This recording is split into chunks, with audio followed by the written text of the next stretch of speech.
Shalom, salam sejahtera bagi saudara-saudaraku yang ada di rumah ataupun yang ada di jalan, yang sedang menyaksikan program pelajaran Sekolah Sabat dari seri pelajaran cara menafsirkan Alkitab. Nah, hari ini kita akan memasuki pelajaran kita yang terakhir dari pelajaran seri cara menafsirkan Alkitab. Dan judul kita pada hari ini adalah Hidup oleh Firman Allah. Nah, sebelum kita memulaikan pelajaran ini, kita tunduk kepala dan kita berdoa. Mari berdoa. Bapa di surga, berkati pelajaran yang kami akan dengarkan ini untuk menjadi pelajaran bagi hidup kami. Tolong kami Tuhan, dan sebelum kami mempelajari, Engkau ampuni kami dari segala kesalahan dan dosa yang kami buat, sehingga pelajaran ini menjadi berkat bagi kami secara pribadi dan menjadi berkat bagi banyak orang ketika kami menghidupkan firman-Mu. Kami sambut pelajaran ini dengan sukacita. Kami persembahkan doa ini hanya di dalam nama Tuhan Yesus, nama yang indah, Tuhan dan Juru Selamat kami. Amin. Sekali lagi saudara-saudara yang ada di rumah ataupun yang ada di mana saja, seperti yang saya sampaikan tadi bahwa pelajaran kita hari ini berjudul Hidup oleh Firman Allah. Nah, ayat tema kita terambil di dalam Yakobus pasal 1 ayat yang ke-22. Demikian, tetapi hendaklah kamu menjadi pelaku firman dan bukan hanya pendengar saja. Sebab jika tidak demikian, kamu menipu diri sendiri. Saudara-saudara yang saya kasihi di dalam Tuhan, Yakobus pasal 1 ini ayat 22 dengan tegas menyampaikan bahwa diharapkan, dan memang itulah yang Tuhan harapkan, kita katanya menjadi pelaku firman, bukan hanya mempelajari. Nah, ingat saudaraku, dari pelajaran triwulan ini kita sedang mempelajari yang namanya cara menafsirkan Alkitab.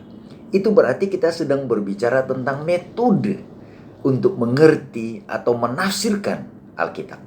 Dan metode yang sedang kita gunakan adalah metode yang namanya gramatikal historis Alkitabiah. Oke? Itulah metode yang kita buat dalam menafsirkan Alkitab. Nah, saudaraku yang saya kasihi di dalam Tuhan, tapi perlu kita ingat dan perlu kita tahu bahwa sehebat apapun metode itu, sehebat apapun cara kita belajar, dan kita akhirnya menguasai itu bukanlah yang terutama. Ya, kenapa? Kalau demikian, apa yang terutama? Yakobus pasal 1 ayat 22 sebutkan tadi bahwa yang terpenting bukan soal metodenya, bukan cara belajarnya, bukan penguasaan firman. Walaupun penguasaan firman itu adalah hal yang penting. Tidak mungkin tidak penting untuk menguasai atau belajar firman. Tetapi yang paling penting dari hal itu adalah penerapan dalam kehidupan kita sehari-hari. Itulah yang Tuhan inginkan kita buat. Nah, untuk itu pelajaran hari ini adalah pelajaran bagaimana kita menghidupkan itu dalam hidup kita. Nah, jadi pelajaran ini mau menerangkan bahwa kita bukan hanya menguasai Alkitab oleh karena kita menggunakan metode terbaik, tapi hari ini kita diajar bagaimana Alkitab menguasai hidup kita. Itulah yang terpenting dalam hidup. Jadi bagaimana Alkitab menguasai hidup kita sehingga itu mengubahkan hidup kita, mengubahkan cara berpikir kita, mengubahkan cara kita bertindak, mengubahkan cara kita berkata-kata dan lain sebagainya. Yang pada akhirnya ketika kita menguasai firman Tuhan dan firman Tuhan menguasai hidup kita, pada akhirnya adalah kita harus tunduk kepada firman. Nah, itu maksudnya. Jadi menghidupkan firman ini, karena itulah yang terpenting. Artinya kita tunduk pada firman dan melakukan itu dalam hidup kita. Inilah yang terpenting, bukan belajarnya. Walaupun itu hal yang penting dalam hidup, tapi yang paling penting adalah menghidupkan itu. Nah, pertanyaan penting adalah, mampukah saudara dan saya secara manusia ya melakukan ini dalam hidup kita sehingga kita tunduk pada keinginan Tuhan? Mampukah? Nah, kalau ini pertanyaannya secara manusia, Roma pasal 3 menyebutkan kita ini semua telah berdosa ya. Kita semua dalam kesalahan. Dan itu artinya kita semua tidak sanggup karena penuh dengan kesalahan dan penuh dengan dosa yang kita buat. Nah, untuk itu pelajaran hari ini menyampaikan kalau saudara mau saudara dikuasai oleh firman, ada yang saudara harus dan saudara sangat butuhkan. Itulah yang disebutkan di dalam Roma pasal 1 ayat 25 ya, adalah kita membutuhkan Roh Kudus ya. Roma pasal 1 ayat 25 dan Filipi 2 ayat 13. Kita membutuhkan Roh Kudus untuk menolong kita, memampukan siapapun kita dengan kehebatan yang kita miliki, dengan kepintaran yang kita miliki, dengan dengan segala-galanya yang kita miliki. Saudaraku, saya mau katakan hari ini bahwa kita tidak pernah sanggup melakukan apa yang kita pelajari bila mana kita tidak dituntun oleh Roh Kudus. Jadi rahasia pertama untuk menghidupkan firman dalam hidup kita, ini rahasia yang pertama adalah harus meminta Roh Kudus menolong kita. Ya, di samping dia menolong kita untuk mengerti, hal yang terpenting adalah dia menolong kita untuk memampukan kita apa yang kita mengerti dari apa yang firman sampaikan dihidupkan di dalam kehidupan perilaku kita. Nah, itu yang terpenting. Yang kedua, setelah Anda dimampukan oleh Roh Kudus, memohon pertolongan Roh Kudus agar kita mampu mengaplikasikan apa yang kita pelajari. Hal yang kedua yang saudara perlu ingat, bagaimana menghidupkan firman ini dalam hidup kita adalah melihat contoh, melihat panutan. Nah, dalam hal ini siapa panutan saudara? Sehingga saudara dimampukan untuk melakukan ini melalui Roh Kudus. Siapa panutan saudara? Siapa contoh saudara dan saya? Itulah Yesus Kristus. Ya, kita harus menggunakan contoh, ya, memiliki contoh panutan, dan panutan itu adalah Yesus Kristus. Nah, sekarang kalau saudara memiliki contoh untuk menghidupkan firman Tuhan, yaitu Yesus Kristus, pertanyaan penting adalah bagaimana Yesus Kristus menghidupkan firman Tuhan itu dalam hidupnya itu, sehingga itu menjadi contoh bagi kita. Nah, contoh yang Yesus tunjukkan adalah dia selalu menggunakan ada tertulis. Nah, ingat saudara, dalam menghidupkan firman dalam kehidupan kita, setelah kita dikuatkan oleh Roh Kudus, dimampukan oleh Roh Kudus, kita tidak berhenti diderah oleh setan. Seperti Yesus, ya, ketika Yesus ada di dunia ini, karena dia menjadi contoh kita, saudara tahu, ya, dia diderah oleh setan. Itu artinya kita juga akan diderah oleh setan ketika kita dimampukan oleh Roh Kudus untuk melakukan itu. Tapi ingat, ketika kita melakukan itu dengan dorongan Roh Kudus yang menjadikan Tuhan sebagai contoh dalam perbuatan kita, ketika setan mengatakan sesuatu untuk mendera kita, saudara dan saya harus selalu menggunakan cara Yesus dengan apa yang disebut ada tertulis. Kita harus kuat dengan firman Tuhan. Kita harus selalu menjelaskan kepada siapapun ketika mereka menghantam kita sebagaimana setan menghantam kita. Karena memang setan akan pernah berhenti untuk menghantam ketika saudara dan saya mau melakukan hal-hal yang baik. Itu dicatat dalam Lukas pasal 4 ayat 4, kemudian ayat 8, ayat 10 sampai 12. Yesus menggunakan cara ini untuk menghantam setan ketika dia mendera Yesus. Demikian juga dengan saudara dan saya. Ketika saudara dikuatkan oleh Roh Kudus, setan tidak akan pernah berhenti mendera saudara, menghantam saudara, dan lain sebagainya. Yang berikut, ketika saudara mau menghidupkan firman Tuhan dalam hidup saudara, Dalam pelajaran hari Selasa, saudara bisa melihat bahwa Yesus ya difitnah. Ingat, kita dalam seri pelajaran menafsirkan Alkitab. Pelajaran hari Selasa ini memberikan keterangan bahwa Yesus pada waktu itu dia sedang menafsirkan ayat ya. Di dalam buku Matius pasal 5, dia menerangkan sesuatu di sana dengan mengatakan seperti ini, kamu telah mendengar firman, tetapi aku berkata kepadamu. Ini soal penafsiran. Penafsiran Yesus itu benar. Tetapi, saudaraku, setan menghantam dia melalui umat, melalui manusia. Kadang-kala, saudaraku, ketika kita datang pada penafsiran firman, pendapat kita, saya katakan yang lalu bahwa menafsir itu adalah memberikan opini, memberikan pendapat. Ya, tentu diharapkan adalah pendapat yang saudara sampaikan, opini yang kita sampaikan adalah opini firman Tuhan, pendapat firman Tuhan. Dan itulah yang Yesus sampaikan.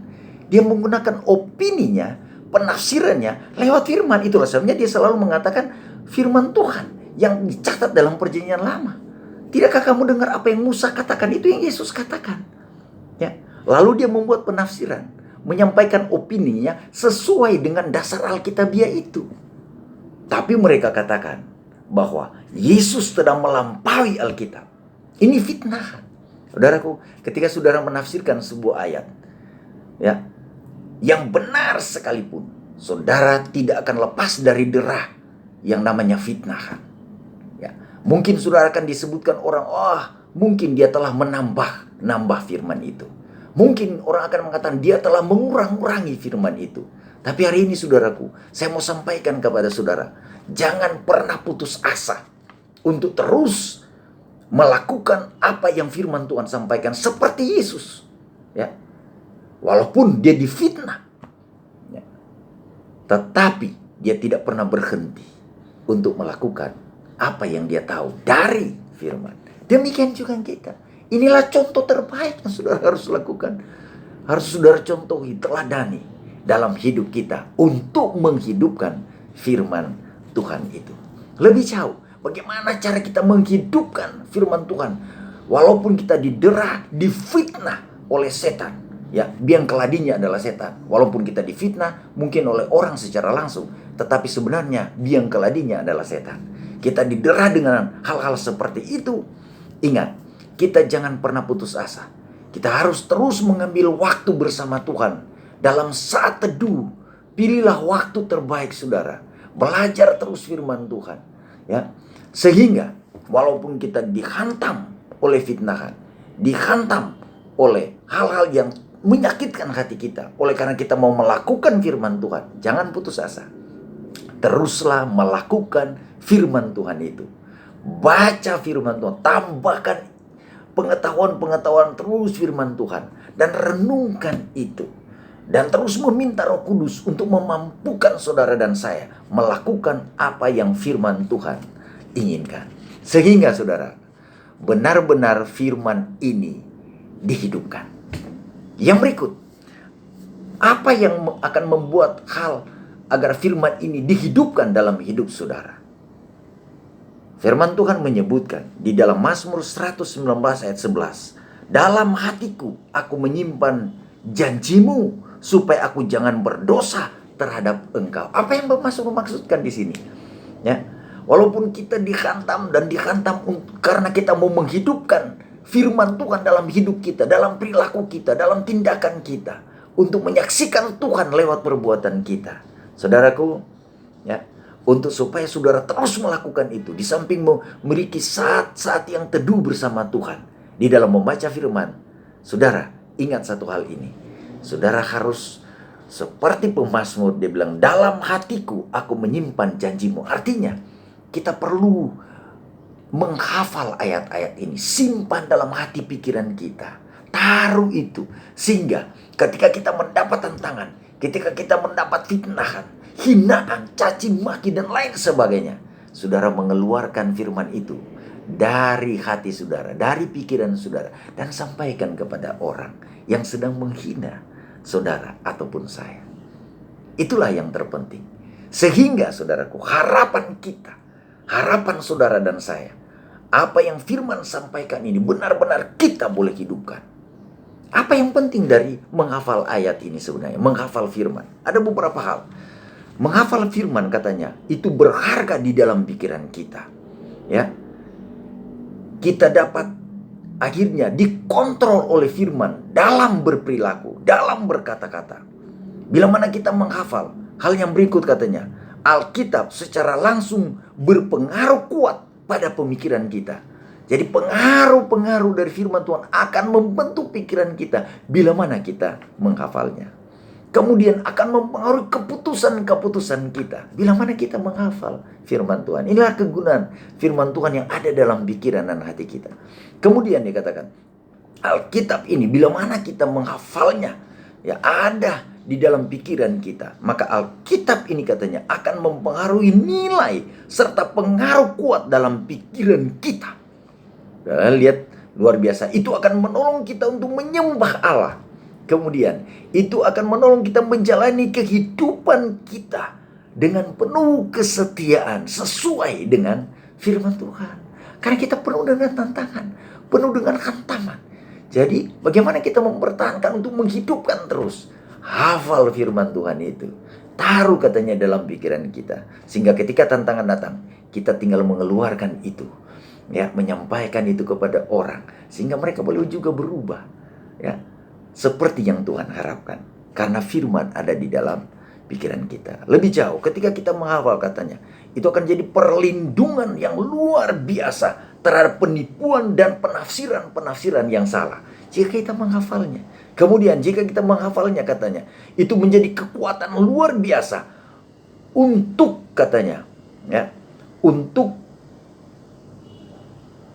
selamanya dalam situasi ketika pencobaan datang. Luar biasa. Kemudian ketika kita menghafalnya, ketika kita dihadapkan dengan tantangan yang mengancam, kita akan mampu melaluinya. Luar biasa. Nah, inilah fungsi dari ketika kita menghafal. Sehingga benar-benar Alkitab itu dihidupkan dalam kehidupan kita.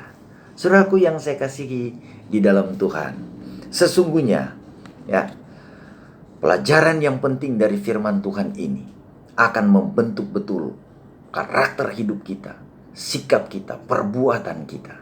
Untuk itu, sebagai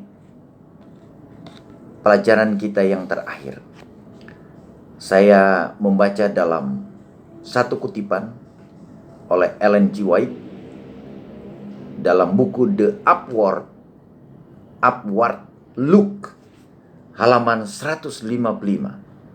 Katanya demikian, mata alami kita tidak pernah bisa melihat keindahan dan keelokan Kristus.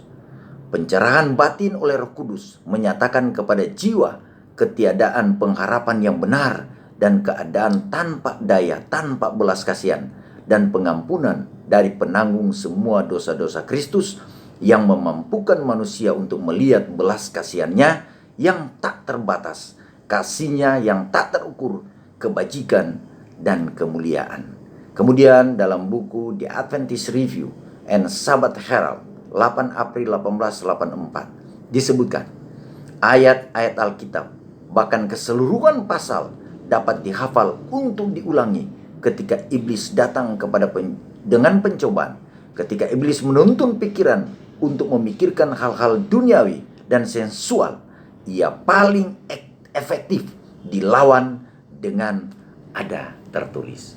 Sesungguhnya memang firman ini akan sangat menolong kita untuk menghidupkan kehidupan kita yang penuh dengan hal-hal yang mulia. Untuk itu kita diminta untuk kiranya terus berhubungan dengan Tuhan, meminta Roh Kudus untuk memampukan kita menghidupkan hal-hal yang diinginkan Tuhan dalam hidup kita. Tuhan memberkati saudara-saudara di akhir pelajaran dari seri cara menafsirkan Alkitab. Tuhan memberkati adalah doa saya. Mari kita tunduk kepala dan kita berdoa. Bapa di surga, di akhir dari seri pelajaran cara menafsirkan Alkitab, pelajaran terakhir hari ini, kami diajak untuk kiranya mampu menghidupkan apa yang kami pelajari. Benar, kami telah memiliki metode terbaik untuk belajar firman-Mu, tapi itu tidaklah cukup bila mana kami tidak mengaplikasikan itu dalam hidup kami. Tolong kami melalui Roh Kudus-Mu Tuhan, agar kami disanggupkan, dimampukan untuk menghidupkan apa yang kami pelajari. Kami lemah dan tak berdaya, kami penuh dengan dosa. Untuk itu kami menyerahkan segalanya ke dalam tangan pertolongan Tuhan, sehingga kami akhirnya benar-benar melakukan apa yang kami tahu dari firman-Mu. Terima kasih karena Tuhan sedia untuk menolong kami melalui Roh Kudus-Mu. Doa ini kami alaskan hanya di dalam nama Tuhan Yesus, nama yang indah, Tuhan dan Juru Selamat kami. Amin. Terima kasih saudara-saudara. Saudara-saudara sudah bersama dalam seri pelajaran cara menafsirkan Alkitab. Doaku, kiranya Tuhan terus memberkati saudara-saudara sekalian. Amin.